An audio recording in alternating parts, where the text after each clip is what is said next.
C'est toute la complexité justement de la question du par étapes. Finalement, une maison qui est aujourd'hui en C ou D, c'est à peu près comme une maison qui aurait fait une partie du trajet par étapes et qu'on veut emmener jusqu'au bout. Et souvent, on a un problème, pour le dire de façon un peu brutale, on a souvent des éléments d'isolation qui sont un peu ni fait ni à faire.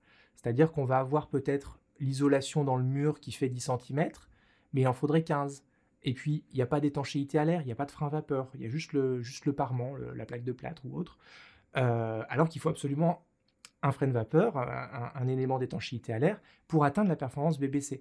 Ce qui veut dire qu'on va quand même être obligé d'ouvrir le mur, d'accéder à cet isolant, rajouter une petite couche d'isolant, rajouter un frein vapeur et remettre un parement. Donc finalement, effectivement, le coût de cette rénovation pour atteindre le BBC va pas être très différent de celui quand on part d'une classe F et G. C'est pour ça qu'encore une fois, ces bâtiments F et G sont prioritaires et les bâtiments qui aujourd'hui sont déjà en C ou D, il faudra attendre que le prix de l'énergie augmente, hein, ce qui peut arriver plus vite qu'on ne le pense, hein, surtout dans le contexte actuel. Mais il faudra quand même attendre que le prix de l'énergie augmente pour que ça devienne intéressant de travailler sur ce parc-là.